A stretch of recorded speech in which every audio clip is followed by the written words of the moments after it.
Quero saudar você com a paz do nosso Senhor Jesus Cristo. Amém. Graças a Deus. Uma paz que não é comprada por ouro nem prata. Uma paz que vem do nosso Senhor para nós e de nós para os nossos irmãos. Quando nós cumprimentamos com a paz do nosso Senhor, o que nós estamos falando é a minha paz, a paz que o Senhor tem em mim, eu entrego a você. Glorifico a Deus pela sua vida, que se predisposto a estar na casa do Senhor mais uma vez. É um grande prazer estar junto com vocês, cultuando, louvando e adorando o santo nome do Senhor. Cuidado com o que aparece na televisão, cuidado com o que aparece na internet, cuidado com o que é postado e vinculado em mídias sociais, porque tenho conversado um pouco com a minha esposa em relação a isso, como a mídia ela nos influencia. Quando a gente pensa na época de Cristo, muitas pessoas dentre aquelas que estavam lá escolhendo Barrabás, com certeza tinham visto ou vivido algum milagre da parte do Senhor. Influenciados pela multidão, eles gritavam junto num coro chamado Barrabás, Barrabás, Barrabás. Glorifico a Deus sim, porque houve um retrocesso dentro daquela lei dos imigrantes. Mas uma coisa que a mídia não mostra é que essa lei não foi proclamada pelo Donald Trump. Essa lei ela foi proclamada pelo, não Obama, antes do Obama, qual que é o... Não, antes Clinton. Foi uma lei promulgada, pelo que eu li, pelo Clinton, foi avalizada, assinada embaixo pelo Obama, e explode na mão do Trump e parece que ele é o monstro, sendo que simplesmente ele correu com algo que é comum. Entenda que qualquer pessoa que queira levantar algum tipo de bandeira cristã, eu não estou defendendo as ações dele, as falas dele, mas qualquer pessoa que queira defender algo em prol do cristianismo, ou como ele fez em prol de Jerusalém, ou numa ação anti-aborto, ou contra a disseminação do homossexualismo, são perseguidos. Um dos hinos que nós cantamos, não do louvor, mas hinos, a última música que nós cantamos, falava exatamente sobre o sofrimento, que é você ser cristão.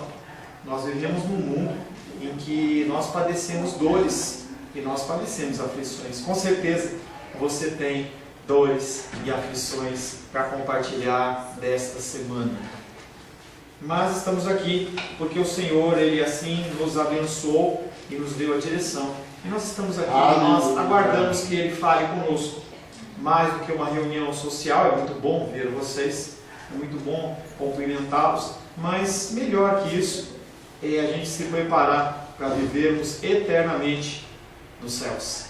Qualquer coisa além disso é sem valia, é sem importância, porque os momentos que nós compartilhamos aqui eles são poucos, mas os momentos que nós vamos compartilhar na eternidade serão muitos, muitos e muitos. E é nesse tempo que eu acho que nós temos e nós vamos investir, é nesse tempo que nós investimos aqui na igreja. O objetivo é capacitar você a tomar decisões o mais pautadas segundo a palavra. Entenda que esse que vos fala não é melhor que você, não está num nível espiritual acima de você, não merece mais o céu, não vai ter um lugar especial, não tem nada disso. Eu sou um batalhador como você, em que perante as lutas e dificuldades, meu semblante cai, talvez você não veja, mas meu semblante cai, eu me envergonho na presença de Deus, perante os meus pensamentos, perante as minhas atitudes, então em nada eu me diferencio de você nas suas lutas. Não olhe para mim como um super espiritual, porque eu não sou. Tudo que eu falar que vier da palavra de Deus e proceder da palavra de Deus, ouça e tente colocar em prática na sua vida. Aquilo que você vê que veio da minha carne, que veio da minha vontade, você simplesmente coloca de lado, não dá atenção, não põe em prática. Amém, queridos? Amém. Em nosso último encontro, estivemos meditando sobre o tema os propósitos nas ações de Cristo. Propósito, motivo, razão de ser. Nada acontece por acaso e tudo tem uma razão de existir. Entenda que as coisas que acontecem na minha vida e na sua vida têm um motivo. É uma ação, seja através da determinação, seja através da permissão de Deus, para que nós possamos crescer, para que nós possamos glorificar e exaltar o nome dele, mesmo que nós não entendamos. Nossa existência, por exemplo, tem como motivação maior e mais importante glorificar a Deus nos pensamentos, nas ações, nas emoções. Nas emoções que você manifesta, também é esperado que você manifeste algo que glorifique o nome do Senhor. Quando Cristo realizava seus milagres, ele trazia ensinamentos. Ensinamentos esses que tinham implicações e têm implicações sobre todo qualquer ser humano que ouve essa palavra e tenta colocá-la em prática. Mas a mais importante sempre foi e sempre será glorificar o Pai. Consequências secundárias acompanham os nossos atos. E no que se refere a nós, a motivação principal é nos guiar pelo caminho da salvação. Nós temos um caminho a trilhar, um caminho que não é fácil. Cada vez mais ser cristão é difícil. Cada vez mais você vê as situações do mundo e você fala assim, poxa, esse mundo, será que ele está certo e eu que estou errado? É algo que eu compartilho com a Rosângela. Eu tenho visto alguns pastores numa vida desesperada para evangelizar, visitar, pregar, e a pessoa faz aquele desespero todo, aí você conversa com uma pessoa e fala assim, eu estou estressado. Meu parte nervosa, o médico neurologista falou que está em pânico, eu estou a pleno momento de entrar no estresse físico e apagar. O outro fala, eu estou aqui sem dormir meia hora, eu dormi meia hora essa noite. Será que Deus nos chamou para esse tipo de vida? E eu fico me questionando, será que eu estou errado? Será que o mundo está certo? E são questionamentos que nós temos o tempo inteiro, todo o tempo, porque é difícil. A palavra de Deus tem o objetivo de nos guiar por este caminho até o dia da salvação. O primeiro versículo, o versículo que nós meditamos na semana passada, o último, foi João 11:20, que diz o seguinte: quando Marta ouviu que Jesus chegava, foi ao seu encontro, enquanto Maria continuou sentada em casa. Dentro do fato ocorrido, a morte de Lázaro, Marta ela não entende as motivações de Cristo. Por que Cristo não veio quando eu chamei? Mas ela crê que as suas ações elas têm fundamento, têm propósito. E ela fica naquele conflito interno, porque ela não sabe se ela crê no que ela está vendo, ou se ela crê no que foi proclamado pelo Senhor. Lidar com a dor da perda e a manifestação da fé é uma das maiores dificuldades. Quando você está passando por dor e você tem que gerar fé, como é difícil. O nosso coração, o nosso entendimento não consegue aceitar duas coisas como essa, aparentemente tão antagônicas, juntas: fé e dor, e nós padecemos. Nossa vida é cheia de altos e baixos, ganhos e perdas, dores e alegrias, e em todas elas, nenhuma escapa.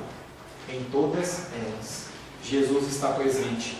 Seja no se alegrar conosco, porque Ele se alegra quando nós estamos alegres. Mas Ele não se entristece conosco. Ele nos sustenta. Ele nos dá força. Ele gera no nosso coração a fé. É isso que nós precisamos. Ele é um Deus de longe, mas também é um Deus de perto. E em suas palavras, você tem que ter certeza disso. Nós podemos confiar. Amém?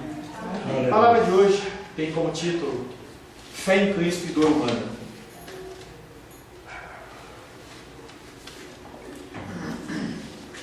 Quero convidar você a abrir a palavra de Deus no Evangelho de João, capítulo 11.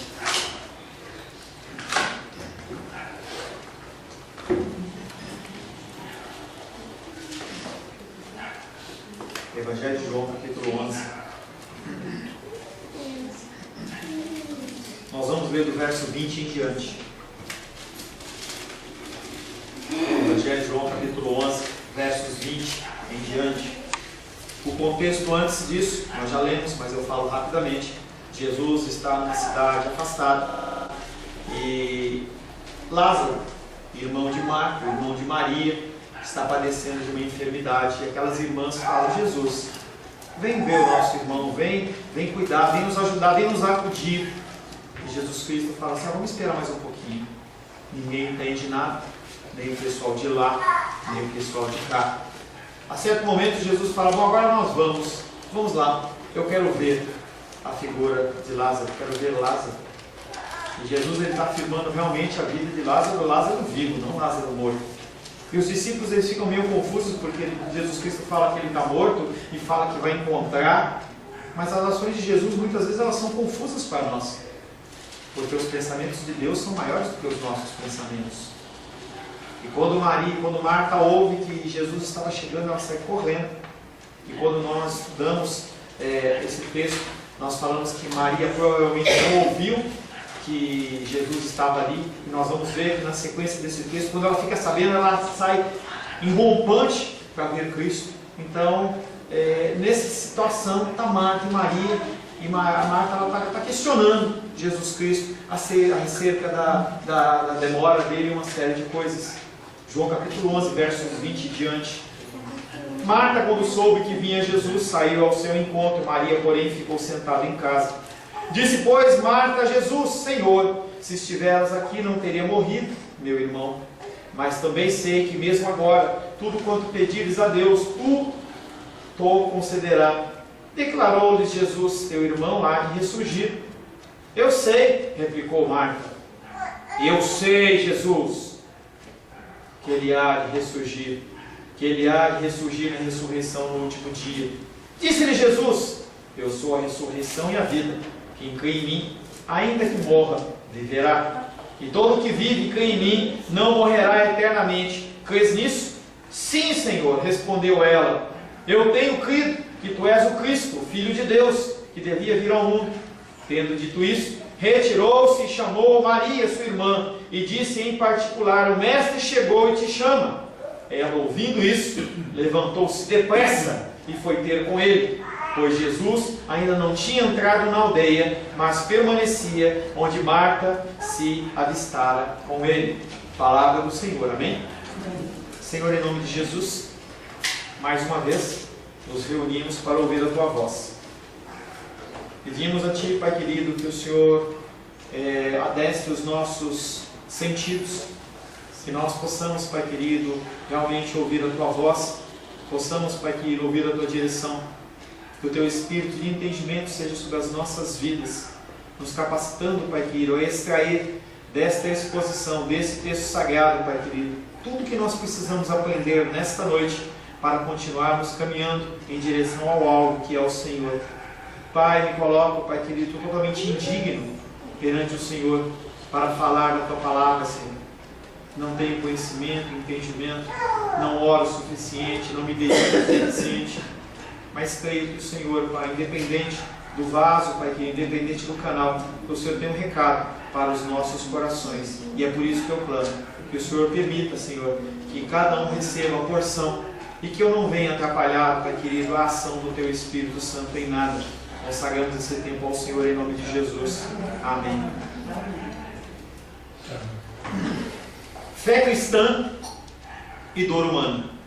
No âmbito da morte, Jesus ele se reapresenta, porque ele já tinha se apresentado, ele se reapresenta como a ressurreição e a vida. Ele assume uma ação que é a ressurreição, como ele sendo a ressurreição. Ele assume a situação da vida como ele sendo a própria vida. O projeto criador de Deus não é fazer um homem destinado à morte, mas à vida plena. Ele não tem prazer no teu sofrimento, mas muitas vezes o sofrimento é o que te leva perto dele ou te leva a crescer. Esse é o desígnio do Pai e a obra de Jesus como Messias. Inaugura-se assim a etapa última e definitiva da criação. Pastor, não acabou a criação? Lá em Gênesis, não. Ele continua nos criando, nos moldando, nos transformando, dia após dia. Para quem recebeu o Espírito de Deus, não existe interrupção da vida. Se você tem o Senhor morando dentro do teu coração, seja numa idade mais nova, seja numa idade mais avançada, quando você morrer, não vai se interromper nada, absolutamente nada. A morte é apenas uma necessidade física. Tal é a fé cristã e a realidade que existe para os que pertencem a Jesus e apenas aqueles que pertencem a Jesus. Quando você morrer aqui, você vai continuar uma vida normal, não vai ter um sono, não vai ter um limbo, não vai ter um purgatório, você não vai ficar um tempo, não. Você vai continuar a sua vida com o Senhor. O primeiro versículo que nós vamos meditar é em João 11, 21, que diz: Marta disse a Jesus: Senhor, se tivesses aqui, o meu irmão não teria morrido. Há tantas particularidades na palavra de Deus, que quando nós lemos com um pouco mais de calma, direcionados pelo Senhor, nós conseguimos perceber numa frase como essa, que Marta não estava exaltando o nome de Deus, de Jesus Cristo. Na verdade, ela estava chamando a atenção dele. Marta chama Jesus de Senhor. Da mesma forma como quando lhe mandaram recado sobre a enfermidade do seu irmão. João 11:3. Mandaram, pois, as irmãs de Lázaro dizer a Jesus: Senhor, está enfermo aquele a quem amas. Esse Senhor é um título judaico que fala Rabi, que chama mestre. O mesmo chamado, a mesma forma de se dirigir que Nicodemos, que era um fariseu, que era um membro do Sinédrio, ele quer falar com Jesus, ele fala assim: Rabi, mestre, Senhor. Algo que Maria Madalena, lá depois da morte e ressurreição de Cristo, ela fala assim: Senhor.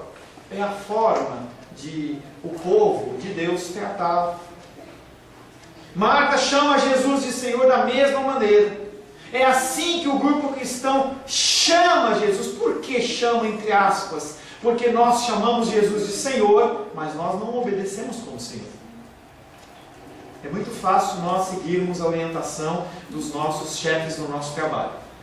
Nosso irmão Paulo, aposentado, mas eu tenho certeza que ele não tinha dificuldade se a coisa fosse uma coisa normal, se estivesse dentro do estatuto de um superior a ele, ele fala assim: olha, sargento, né? Sargento Paulo, sargento Paulo ou sargento qual que é o sobrenome? Paulo César. Não, sargento Paulo César. Sargento Paulo César, faça tal coisa. Sim, senhor. Faça tal coisa. Sim, senhor. Na época que a nossa irmã Edilene era da ativa da aeronáutica, um superior falava assim: proceda dessa maneira. E ela fala assim: sim, senhor. Outro dia, no domingo de manhã, ela batia o cantinense de uma forma assim bem militar. Nós temos essa facilidade com autoridades humanas, mas quando se refere a Deus, nós queremos barganhar isso. Por isso que eu coloquei entre aspas. É assim que o grupo cristão chama Jesus. Essa frase demonstra um sentimento de confiança? Não. Censura. Marta está censurando Jesus. Jesus, se você estivesse aqui, poderia ter sido evitado a morte, a dor da morte, por causa do meu irmão.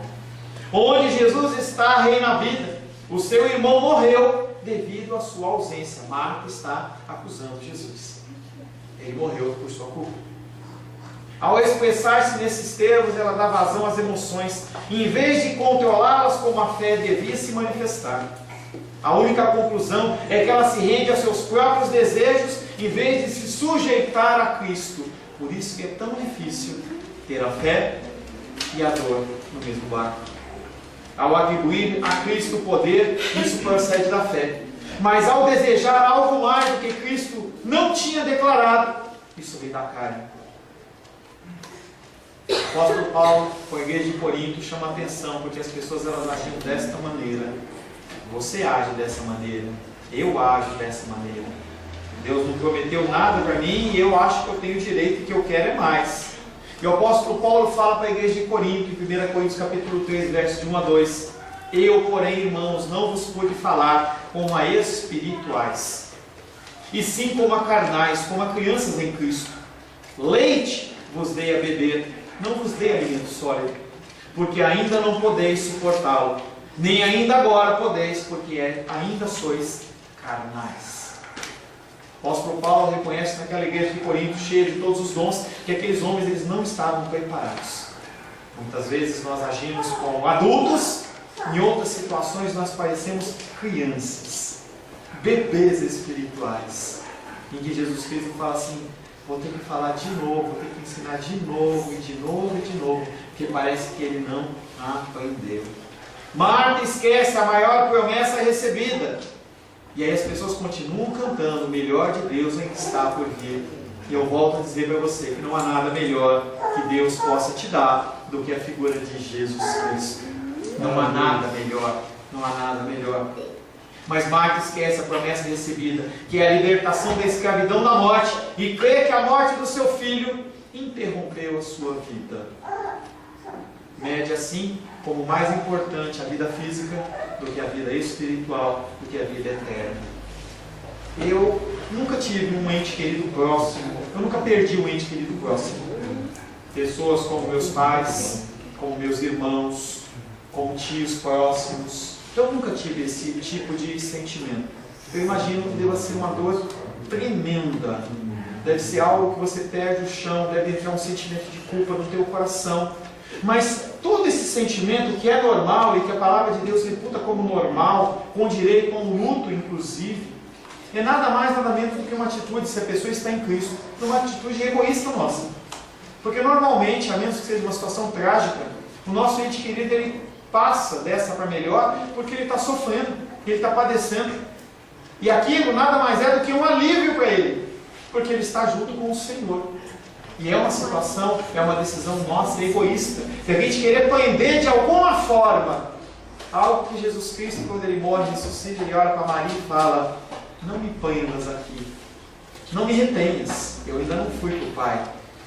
Aquela emoção, aquele grau de necessidade, de desejo de abraçar Cristo, era como se retesse Cristo, porque ele estava ali e tinha que ir. É algo que o apóstolo Paulo também fala: eu não sei se eu vou, se eu fico, se é melhor ir e ficar, porque se eu fico, eu trabalho para a glória de Deus, mas se eu vou é muito melhor, eu fico lá, e a gente fica nesse conflito. Marta mede assim como mais importante a vida física do que a vida espiritual. A fé de Marta precisa crescer, e aqui encontramos um dos motivos de Cristo agir como agiu. Por que Cristo agiu como agiu? Por que ele demorou? Um dos motivos: Marta precisava crescer na sua fé. Romanos 10, 17. E assim a fé vem pela pregação, e a pregação pela palavra de Cristo. E Marta estava vendo a palavra se cumprindo ao vivo e a cores. Não estava escrito, mas ela estava testemunhando com seus próprios olhos. O seu agir, como manifestação da palavra, iria gerar fé. Marta não sabe ainda o significado real do amor de Jesus, mas ele vai ensinar, como ele vai me ensinar e vai ensinar você. Apesar das suas lágrimas correrem no seu rosto, ele vai ensinar o que precisa ser ensinado. João 11, 22. Mas ainda agora eu sei que tudo que pedires a Deus, Ele te concederá. A segunda frase complementa a primeira, ambas abaixo da fé própria de um discípulo. Ela continua não penetrando na intimidade, ela continua não entendendo quem é Jesus Cristo, aquele que está falando com ela. Marta julga que Jesus, com sua intervenção, pode restituir a vida ao morto, e pode mesmo. Ele fez algumas vezes isso, mas não por seu poder, e este é o problema. Ela entende que Jesus é apenas um intercessor, ele é apenas um mediador, e ele é o mediador, mas não é só o mediador. Ele é o intercessor, mas não é só o intercessor. Jesus Cristo é muito mais que isso. Ela o vê como um mediador infalível, por isso que ela fala: tudo que pedires a Deus, Ele te concederá. Falei hoje pela manhã, Filipe olha e fala assim: mostra-nos o Pai. E Jesus olha para Filipe e fala assim: Filipe, eu estou há tanto tempo com você e você não reconhece o Pai em mim. E aquele homem ficou assim, mesma coisa que Marta. Ela o vê como mediador, mas ela não compreende que o Pai e Jesus são um. João 10,30, eu e o Pai somos um. Ela não entende que as obras do Pai são as mesmas do Filho, e as do Filho são as mesmas do Pai. João 10,37. Se eu não faço as obras do meu Pai, não acrediteis, mas Ele faz as obras do Pai, porque Ele é como o Pai.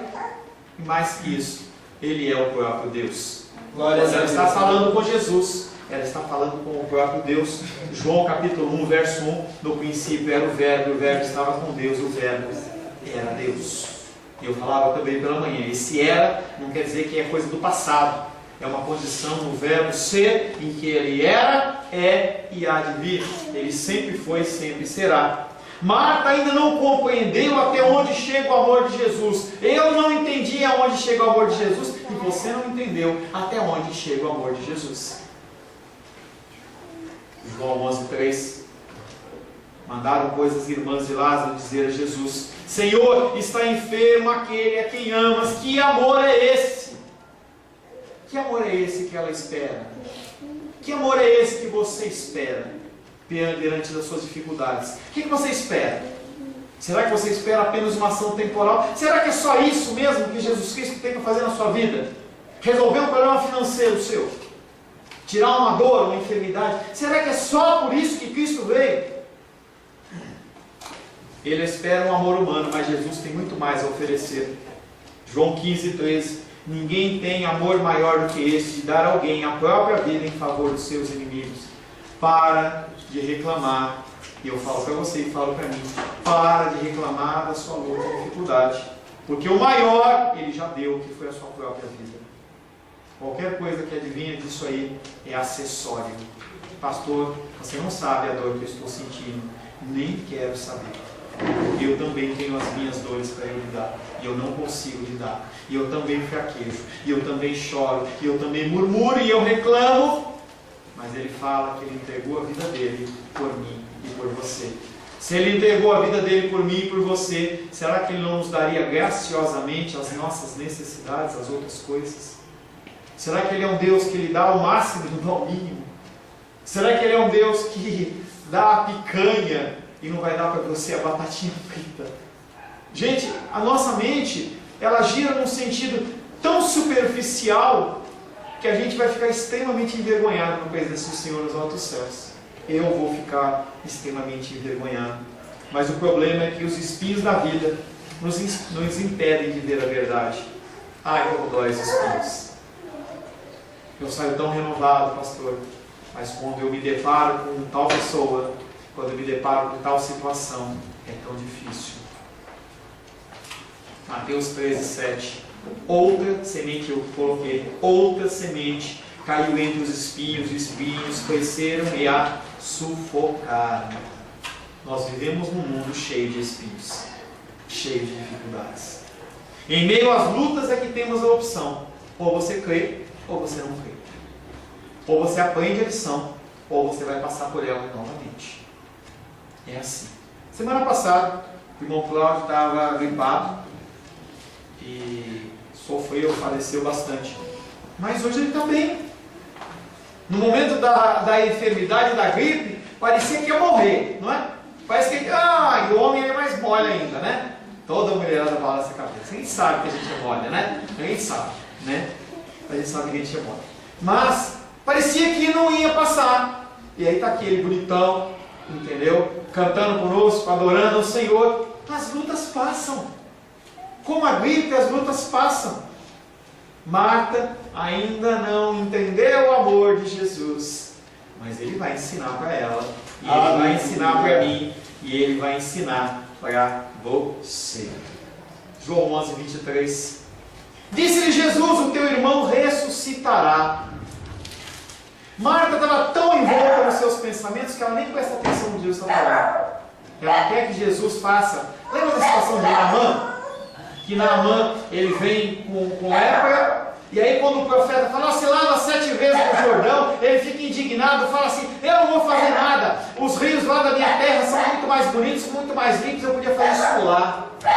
Aí o homem olha para ele e fala assim, se fosse alguma coisa difícil, você não faria? E aquele homem teve estralo, é mesmo. Mas nesse caso, Marta não tem estralo. Ela ouve Jesus falar, o teu irmão ressuscitar, ela continua com o coração dela indignado. Você vai ver na sequência do texto. A bondade de Cristo ela é espantosa, perdoando as falhas de Marta, perdoando as minhas falhas e as suas falhas. E restitui-nos a esperança. Aleluia. A morte do seu irmão, o seu problema não é definitivo. Aleluia. Não é definitivo. Conta o que ela desejava, aquele que ela queria. Eu vou ressuscitar ele agora, vamos lá! Mas ele fala simplesmente Ele ressuscitará sem prometer nenhuma ação pessoal dele, e ela fica bravinha. Encosta a porta, beleza?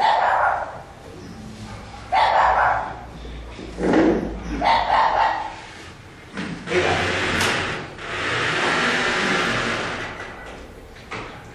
Resposta de Marta perante a declaração de Jesus que o irmão dela vai ressuscitar.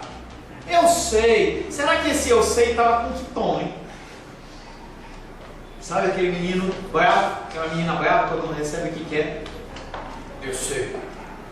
Eu sei, respondeu Marta, que ele há de ressurgir na ressurreição do último dia. Jesus, eu estou careca de saber isso, Jesus. Eu já ouvi falar isso. Marta interpreta as palavras de Jesus de acordo com a crença farisaica e popular. O entendimento deles é que no último dia vai haver a ressurreição dos mortos. Por isso que os judeus continuam esperando a vida de quem? Do Messias. Para que quando acabar, eles possam se reunir com Abraão, Isaac e Jacó no reino de glória. Suas palavras, eu sei, demonstram decepção. O que Jesus lhe diz, já ouvira muitas vezes. Ela esperava que Jesus pedisse a Deus por seu irmão e confiava que Deus lhe concederia o que pedisse. Jesus, estou brava. Você não fez como eu quis, na hora que eu quis, nem da forma que eu quis. Agora lhe parece que Jesus não vai fazer o que ela quer, mas apenas a consola com uma frase que todos dizem. Olha só o que está por trás disso. Jesus, você veio de lá para falar a mesma coisa que os fariseus estão falando? Isso eu já ouvi bastante. O último dia está longe e ela quer agora. Continua pensando em aspectos temporais, sem compreender a verdadeira novidade de Jesus Cristo. Não devemos, sem a autoridade de Deus, nutrir-nos de esperanças vazias, e é o que nós mais fazemos. Deus não falou e você diz, Deus falou e eu vou fazer. E quando você faz a coisa da errada, você põe a culpa em quem? Em Deus. Não devemos, sem a autoridade da palavra de Deus, nutrir-nos de esperanças vazias, as quais provarão nada ser senão vento. E por outro lado, quando Deus abre a sua boca, não é conveniente também que Ele encontre corações endurecidos. Quando eu vou ministrar casais que vão casar, falei com um casalzinho, não espere ser feliz com ele, não espere ser feliz com ela, porque ele e ela não têm nada a te oferecer. Cada um quer a satisfação dos seus desejos. E isso choca. Isso choca. Quando nós estamos na igreja, o primeiro discurso é: estava ruim e parece que ficou pior. O discurso que está no meio cristão é: parece que o inferno abriu as portas. Mas é claro, você está enxergando as coisas segundo uma nova ótica. Você não está mais cego, você não está mais morto. As coisas que antes não te afetavam passam a te afetar. Você, como morto, não sente dor, não sente um monte de coisa. Mas você, quando está vivo, você sente a rejeição e sente tudo mais. Quando Deus falar com você, não endureça o seu coração, mas não cria nada no seu coração que não veio de Deus. A dureza do coração de Marta impede ela de ver que Jesus está prometendo não uma ressurreição do último dia, mas uma ressurreição na hora, no momento ali, muito mais imediato. Nossa dureza de coração faz o mesmo. E sabe o que acontece? O Senhor, Ele demora de nos entregar o que Ele quer desejar, o que Ele quer entregar para nós, não porque nós vamos mudar os planos dele, porque isso não é possível, mas porque se Ele entrega para a gente algo que nós não estamos prontos para receber, nós perdemos, nós deixamos de aproveitar. A gente vê bem isso dentro de um conceito secular, por exemplo, jogadores de jogos da sorte, quando a pessoa ganha na Sena, Mega Sena, ganha na antiga loteria. Quando você vai ver o estado da pessoa antes desse prêmio, na sua grande maioria, antes desse prêmio, e depois dos 5, 10 anos, você vai ver que ele está numa condição muito pior do que a condição inicial. Porque ele gasta aquilo que ele tem e depois ele gasta o que ele não tem e ele se perde. O Senhor, Ele é zeloso o suficiente para não entregar o que você pede, até que você não esteja pronto para receber. Glória a Deus por isso. Glória a Deus por isso. Que Ele não dá o que eu quero no meu momento. Porque se Ele fizer isso, eu descanso. A palavra de Deus diz que o rei chama para uma festa, um banquete. E aí, um fala, eu vou casar. Não tem nem problema em casar. Olha, vou ver a minha casa nova, vou ver a junta de bois. Essas coisas não tem problema, mas quando você se apega, a coisas que são naturais, em detrimento do espiritual, quem está sendo prejudicado é você. E Deus sabe disso. Ele sabe disso.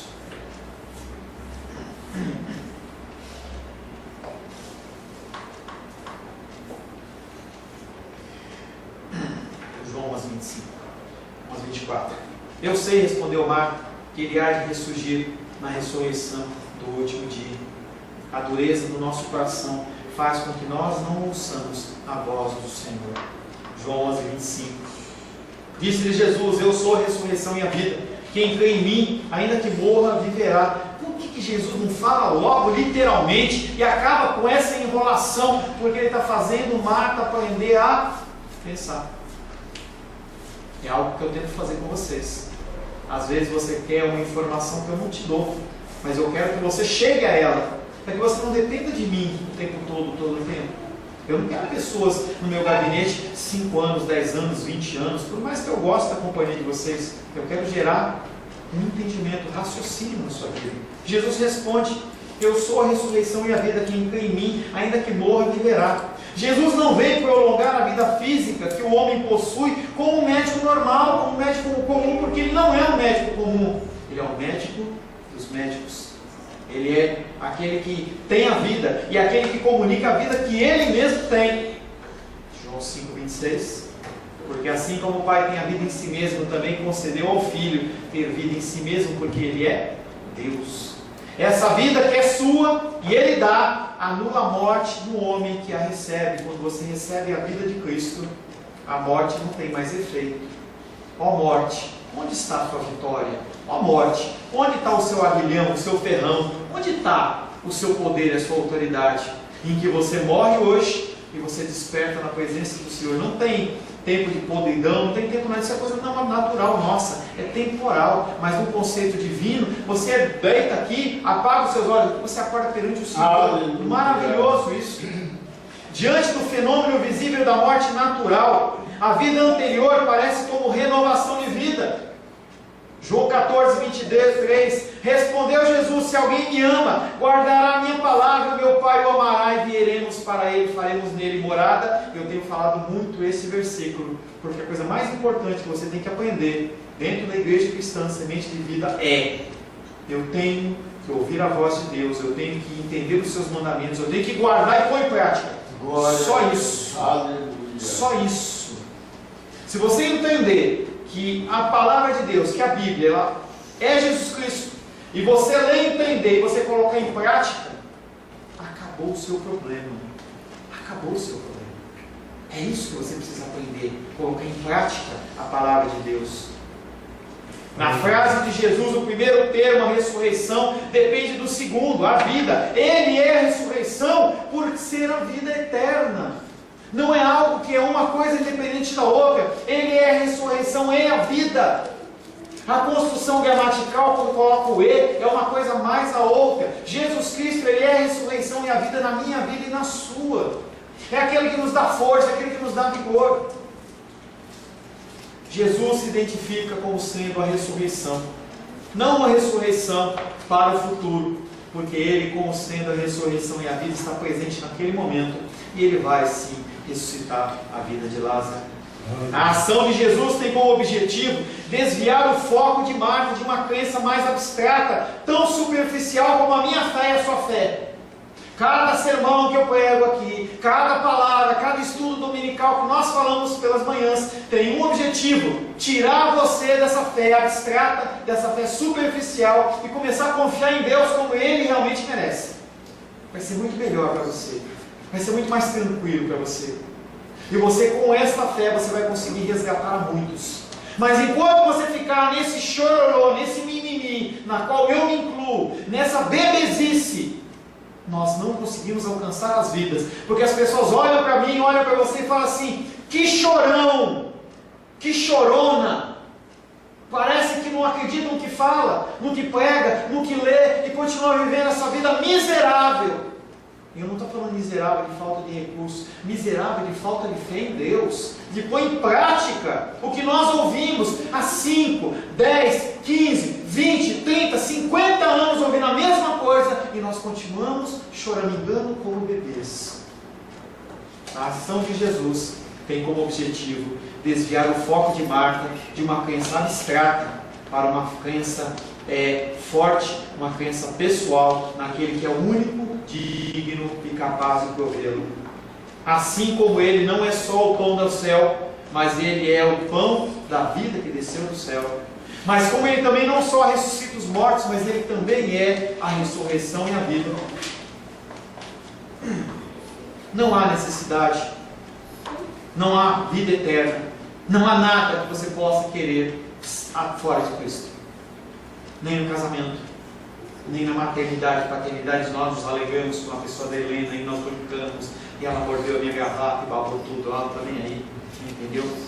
Não é isso que é o cerne da nossa vida. Não é o meu relacionamento com a minha esposa, não é o meu relacionamento com vocês, não é o meu pastorado, não é o seu trabalho, nada disso importa quando comparado à figura de Jesus Cristo. O crer em Jesus é a condição para ser comparado, considerado nesse quadro de vida eterna.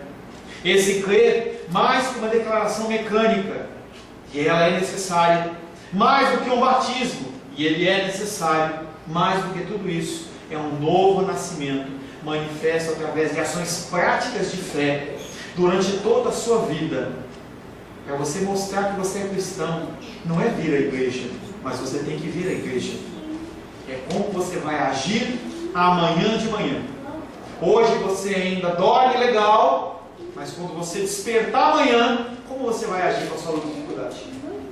E eu não estou minimizando em nada a sua luta, em nada a sua dificuldade. Eu sei que você realmente padece lutas e dificuldades.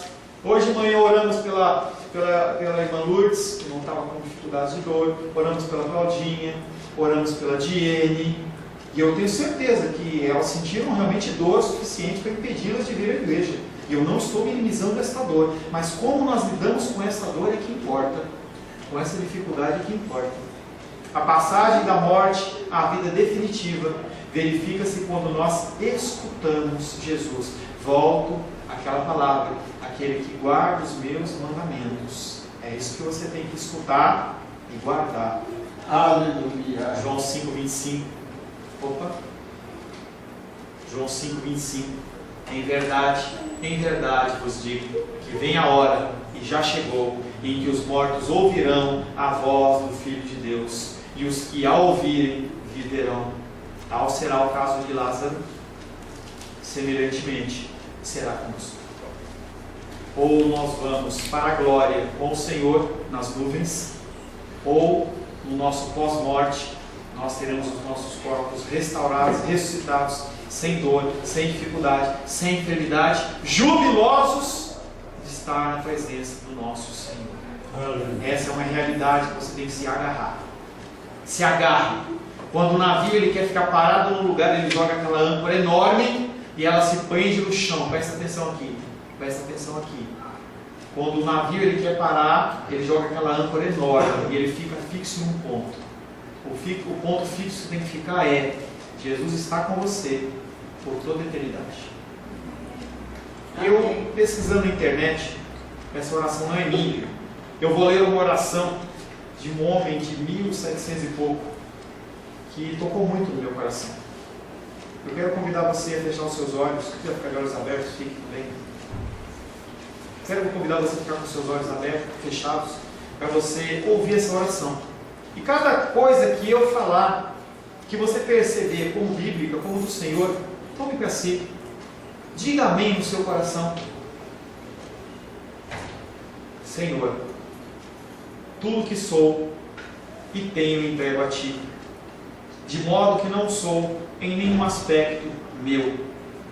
Não tenho direito algum sobre este corpo, ou sobre qualquer um desses membros. Não tenho direito sobre a minha língua, sobre as minhas mãos, sobre os meus pés, nem direito sobre os meus sentidos, sobre a minha visão, a minha audição, o meu olfato, o meu tato e o meu paladar. Dou a mim mesmo abertamente não conservo coisa alguma como minha. Dou-lhe todo o poder, a fim de que no futuro não contenda por direito algum sobre mim mesmo em qualquer aspecto. Tomo-te por minha completa porção e felicidade, não olhando para coisa alguma como parte da minha felicidade, nem agindo como se isso fosse possível. Tomo tua lei por constante norma de minha obediência, e lutarei com todas as minhas forças contra o mundo, a carne e o diabo, até o fim da minha vida. Creio em Cristo e o recebo como Senhor e Salvador, e me prenderei à fé e à obediência do Evangelho, por mais arriscado e difícil que possa ser confessá-lo e praticá-lo. Que o Senhor, por amor a Cristo, olhe este meu compromisso como uma dedicação de mim mesmo e me receba como inteiramente seu. E me trate como tal em todos os aspectos, quer me aflija, quer me favoreça. Ou seja, o que for que te agrade fazer comigo, faça, Senhor, porque eu sou teu. Daqui em diante, pretendo não agir em circunstância alguma como se pertencesse a mim mesmo. Se alguma vez fizer uso de meus recursos para qualquer coisa que não seja para a tua glória, e se não fizer da tua glorificação toda a minha ocupação, se murmurar na minha menor aflição, se sofrer por causa da prosperidade dos outros, se de alguma forma não tiver caridade, se ficar irado por causa das injúrias e injustiças, se me vingar delas, se fizer qualquer coisa puramente para agradar a mim mesmo, ou se rejeitar qualquer coisa pelo bem do meu próprio conforto, se omitir qualquer coisa para fugir de uma grande provação, se confiar em mim mesmo, se tomar para mim algum louvor em relação ao bem que tu fazes por meio de mim, ou se for de algum modo orgulhoso, peço que me perdoes, sendo sensível ao fato de que sou incapaz de fazer qualquer coisa sem a tua ajuda, Senhor. Humildemente te peço, pela tua graça, que me capacite a viver conforme esta oração, se ela te for agradável. Oro em nome de Jesus. Amém. Amém. Glórias ao Senhor.